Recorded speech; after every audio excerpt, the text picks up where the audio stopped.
Welcome, guys, to episode 9 of Thinking Outside the Pylons. I am your host, Chandler Pickett. Thank you so much for stopping on by. Thank you so much for listening. It does mean so much. And today I am really excited because I am starting with back to my roots. The reason why I wanted to start this podcast, the reason why I truly love sports, and that is the NFL. And that is starting with me doing my first ever projections of the 2020 season. So it kicks off September 10th this year between the Houston Texans and the Chiefs. So I'm really excited to be talking about it and give my outlook and what my projection is. I could be wrong. I'm most likely wrong, but I could be right. So that's one thing I really want to get into, and that's why I'm going to start my disclaimers. Truly, this is my first time I ever did it.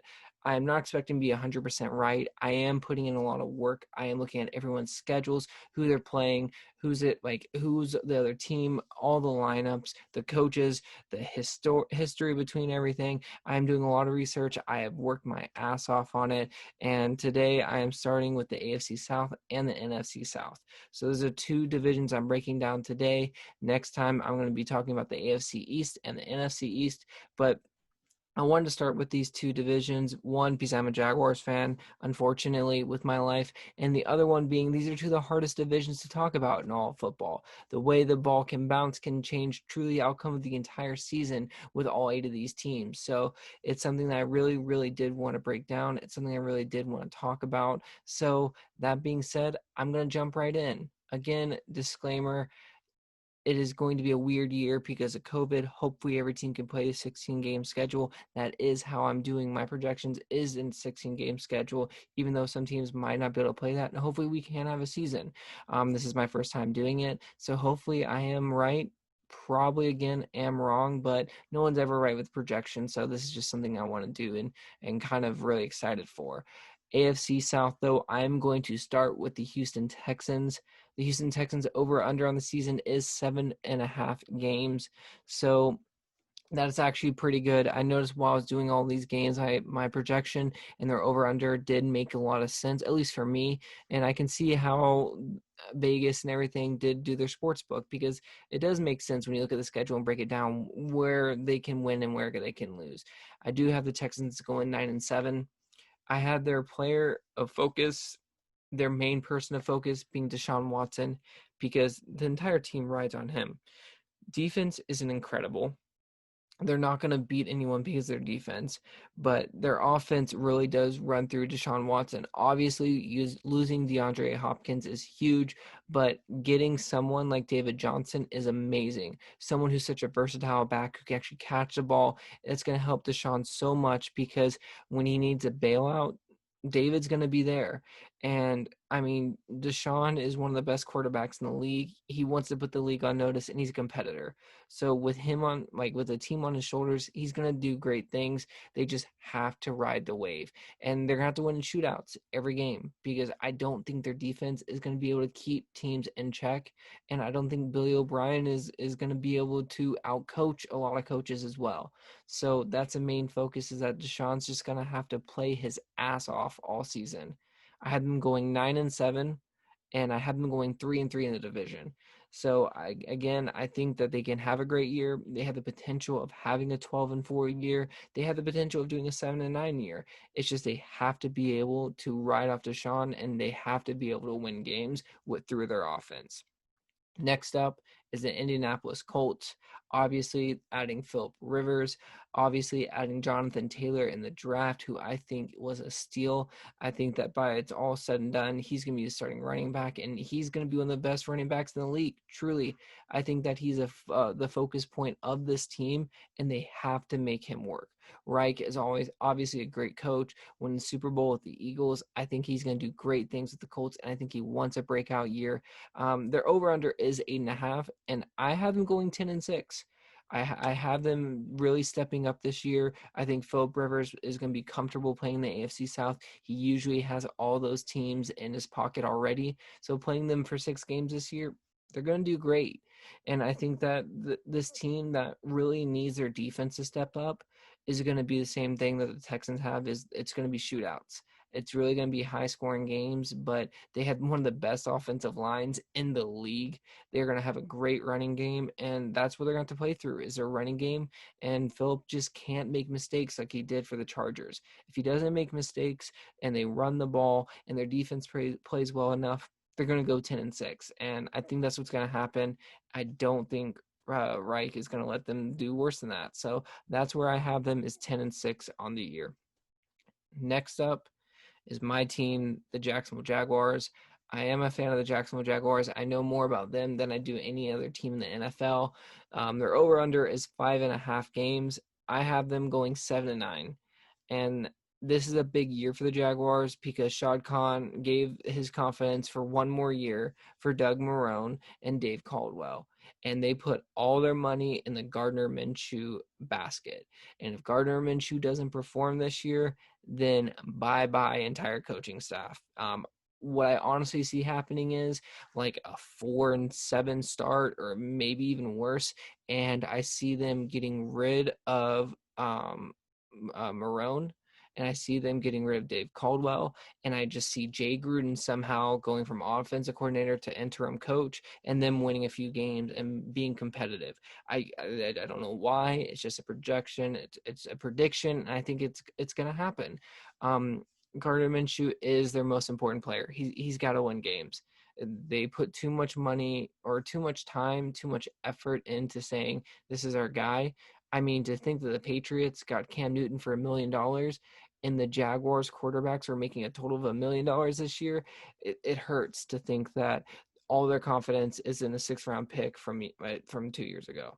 So that being said, I mean, this team really focuses on their defense. I mean, they even though they got rid of Calais Campbell and Jalen Ramsey and AJ Bouye, they still have Miles Jack. I mean, they have Josh Allen from last year. They have Ronnie Harrison in the back end. CJ Henderson in their top 10 pick is going to be amazing. Cleon Chason, another first-round pick, is going to be amazing. They have a great receiving core, truly young receiving core that is pretty stacked. They did add Tyler Eifert. They have D.D. Westbrook. They have DJ Chark. Running back Leonard Fournette just has to play the way he did last year and the way he did his rookie year. And I know he's on a short lease, but I have faith in him, and I know he can do well. I have them going 7-9, but I do have them going 1-5 in divisional play. I mean, Philip Rivers just has their number. So does the Titans. So I just don't see them having the best year, and I don't see the coaches really withstanding it and staying through it either, to be honest with you. My last team in the AFC South is the Tennessee Titans. Their projections for the year is 8.5 games for their over-under. This is going to be a weird year. I mean, obviously, Marcus Mariota is gone. He went to the Vegas Raiders, and now you're putting your money into Tannehill, who got this great contract. Derrick Henry is a beast of a running back. He is truly what God wanted in a running back to make. That's him, and he is going to run over everyone, and they have to put the ball through him, because if they get 100 to 150 rushing yards a game out of Henry, they're going to do great. I mean, the defense is very good, sneaky, very good, to be honest with you. Mike Vrabel, coming from Bill Belichick, he knows how to play defense. That is his bread and butter. So, I mean, making that defensive team, easy. Tannehill, I think, is an underrated quarterback. He truly, I mean, for what he had in Miami, and people don't realize the mess that Miami was, he still put up numbers. And he used to be a wide receiver. He converted to quarterback in the NFL and still puts up good numbers. Yes, he had an injury which got him out of Miami, but he is better than Marcus Mariota. And I think that he can be a great quarterback and he can lead this team. I do have them going 9-7. I do have them going 3-3 in the division, but this is another team that I won't be surprised if they go 11-5. 12-4 possibly. I can see it, especially in this division. I can also see them going 5-11, but it's just, this is a really hard division, and it's always hard to gauge because there's always a new champion coming out of this division every single year. It's never steady, but I can see them being one of those teams that can truly surprise people. And I think if they just use AJ Brown appropriately, if they use Derrick Henry appropriately, and if Tannehill can, and not just, he doesn't have to win games, but he just can't lose games. And I think with that, this team can do really well. That being said, my AFC South final standings going into the playoffs are going to be the Colts going 10-6, 4-2 in the division. The Texans going 9-7 in second place, just because a tiebreaker, going 3-3 in the division, and the Titans going third, also 9-7, 9-7, 3-3 in divisional play, and the Jaguars going 7-9, 1-5 in divisional play. With the extra wild card this year, I don't know if Texans and Titans both make it. It wouldn't surprise me if 3 teams from this division made into the AFC playoffs, just because of how stacked and how close of competitiveness every single one of these teams really are. So we'll have to see how that goes. I do think the Colts are going to win it, though. I won't be surprised again if the Texans and the Titans have a better season than what I projected, but we'll have to see. That being said, that is my division for them. When I come back from my break, I'm going to be breaking down the NFC South, the new Tampa Bay Buccaneers. Sorry, so he's saying Tom Brady and Tampa Bay mix. I always mix them up. So, I mean, they're new, right? They have a lot of things to look forward to. Carolina Panthers having a new head coach. What does that mean for them? Having the new quarterback Teddy Bridgewater from the New Orleans Saints. What that means. I have New Orleans Saints coming up. Is this Drew Brees last year? It really could be. I'm not gonna lie. And also the Atlanta Falcons, who people forget about with Matt Ryan, truly one of the better quarterbacks in the league, but we don't give him truly the respect that he does deserve. And what that means with Todd Gurley coming to town. Those are my teams in NFC South. They are going to be talked about when I come back from my break, but please stick around so I can break that down.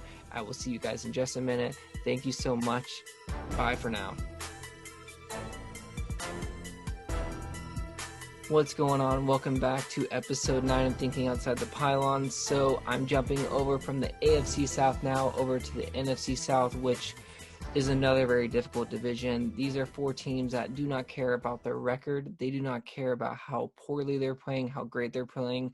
When they play each other, it is an absolute dogfight.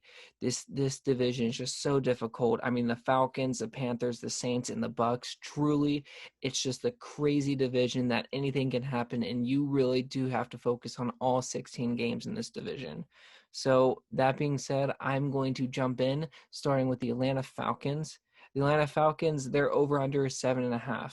So that is pretty fair for them. I mean, people got to remember Matt Ryan is still a great quarterback. I mean, this is a team that was in the Super Bowl. Yes, 28-3, they lost it, but still, this team is still a great team. That being said, my 2 people they have to look out for, well, one is Julio Jones. They got to get him the ball in the red zone. He's got to score more touchdowns, and that's not on him. That's necessarily on the play calling, because truly within the 20, they're not giving him good plays.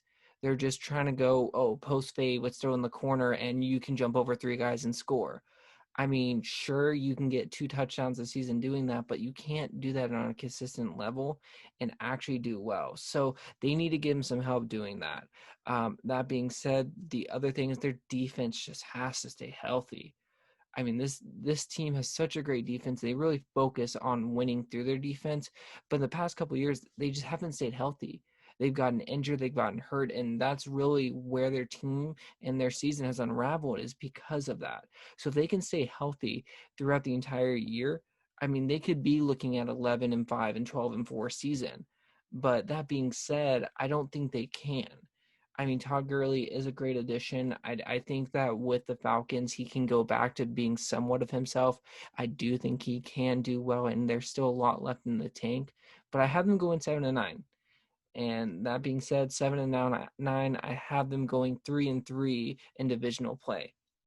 So, I mean, it's not terrible. It's still under their over and under projection, and I think that's a good number for them, because I think in this division, with how competitive it is going to be this season, that's where they're going to lay, and that's where they're going to lie, and that's where they're going to finish.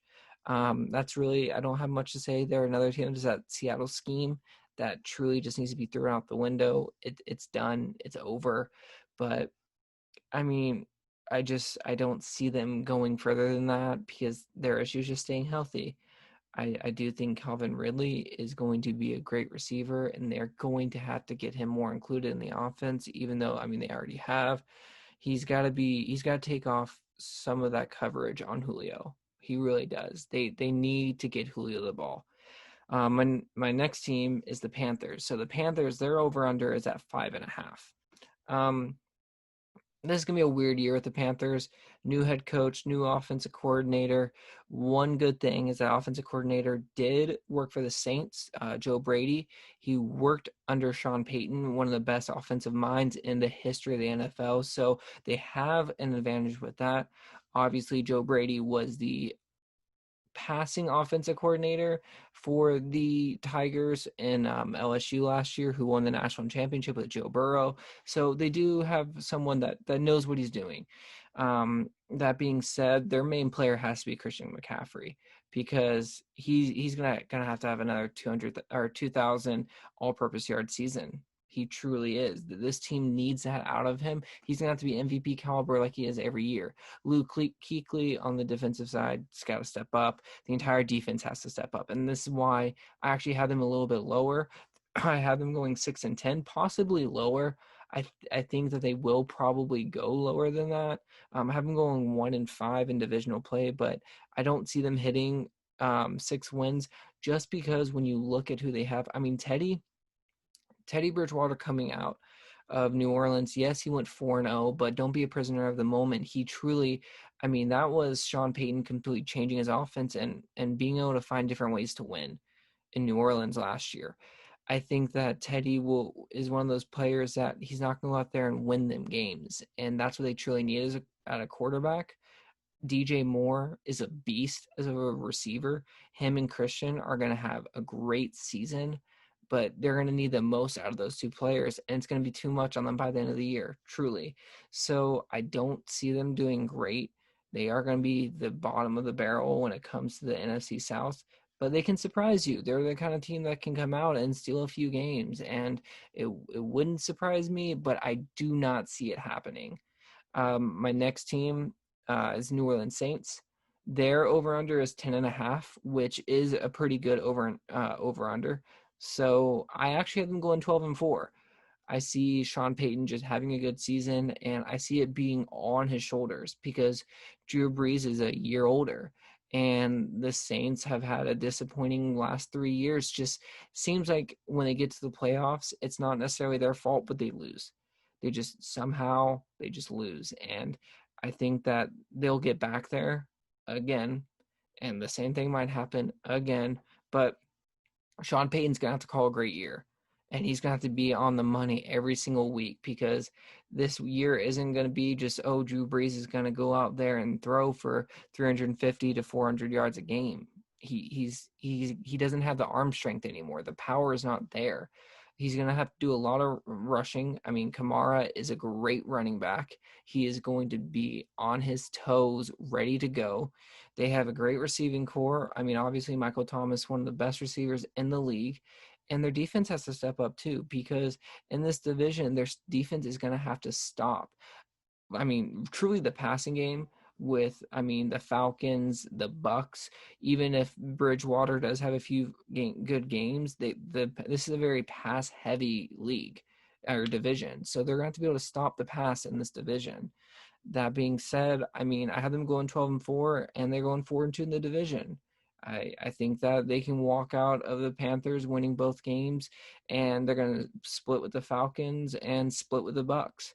So that's the thing, is they have to go out there, and it's all on Sean Payton's shoulders, because I don't think it can be on Drew Brees' shoulders anymore. I don't think Drew Brees can carry the game like he has for the entire his career.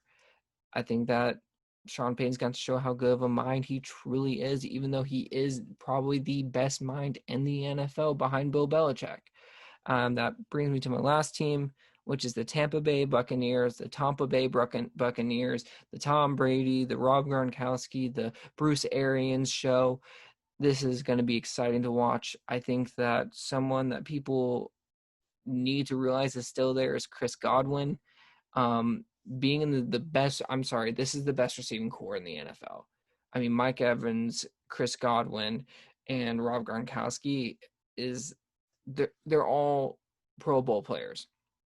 Truly, adding Shady McCoy, I mean, that just shows that they're ready to go. I mean, LaShawn's going to come in there and he's going to be ready to play. So this is a team that you're going to have to look out for, because they aren't going to just sit down. They're not going to just sleep. Now, I'm not as high on them, truly, even after saying all that, as a lot of people. I don't think they're just going to turn around and win the Super Bowl since Tom Brady and Rob came to the town, but they're going to be good. Their defense does have a lot of issues. I will say that. I mean, truly, I think that that's where they're going to have a lot of issues. That every game is going to be a 42 to 35 game, just like last year against the Rams. They're going to be shootouts. I mean, I think Tom Brady's a lot more equipped and ready to go than Jameis was, because I mean, all the mistakes Jameis had, but truly, they have to keep the game under control, and they're going to have to keep the lead, because if they don't, their defense is going to let them down. Their over-under is 9.5. I have them going 11-5, and I have them going 4-2 in divisional play. Obviously, I think they're going to go win both games against the Panthers. They're going to split it with the Falcons, and they're going to split it with the Saints. But Tom Brady, he wants to win and show that it wasn't Bill Belichick and that it was Tom Brady. I think it was Bill Belichick, so it's going to be very interesting. I think Tom Brady is going to do well changing scenery and everything like that, but I think it's going to be a bit of a culture shock to see every coach isn't a freak and game ready like Bill Belichick. Luckily, he's going to Bruce Arians, the quarterback whisperer, so he did get lucky on that. And someone to look out for is their offensive coordinator, Byron Leftwich. He was a quarterback for the Jaguars for some good time, and he's got a good mind. He was a QB coach in Arizona when Bruce Arians was a head coach there, and this guy he's an up and cover, and I wouldn't be surprised to see him have a head coach opportunity in the short future. So that's who I have rounding it up. I again, the Bucks, they're going to have a great year. I think Mike Evans is going to have another breakout year. He's one of the best receivers in the league, and I think Tom Brady being there is going to show it too, because I think Mike Evans doesn't get a lot of love that he truly should. My standings for the NFC South are going to be the Saints going 12-4, winning the division with a 4-2 divisional record. I have the Tampa Bay Buccaneers going 11-5 with a 4-2 record in the division. And then I have the Falcons going 7-9 in the third place spot. They went 3-3 in the division. And last place, I'm going to have the Panthers going 6-10, 1-5 in the division. I'm pretty comfortable with all these. I mean, truly going through the schedule, all these teams were difficult, even in the AFC South. It really is tough. Going into other leagues, I'm going to have to truly see how it looks. Coming up next time is going to be the AFC and NFC East, which are going to be two different, completely weird leagues, especially this year. So that's kind of all I have for this podcast. Let me know what you think. I mean, you're probably going to think I'm wrong. You're probably going to think I'm completely bonkers on this, but this is how I feel. I'm very comfortable with how I did this. I put a lot of research, a lot of work into it, and I can back that up with how I did it. I mean, I have the schedules, I have everything, where win, loss, reasons why, and I did a lot of research. So this is my first time doing it. Hopefully I am right. I'm probably going to be wrong, but that's something we live with. And honestly, hopefully we can get every single team have 16 games this year. I think that's the biggest thing. Is I really hope that every single team gets the opportunity to play 16 games. And that being said, that's it. I'm done. I'm out of here. Thank you guys so much for listening. I really do appreciate it. Don't forget to like, subscribe, follow, everything. I really do appreciate it. It means so much. I hope you all have a great night. I hope you all have a great day. And I'll see you next time on Thinking Outside the Pylons. Bye, guys.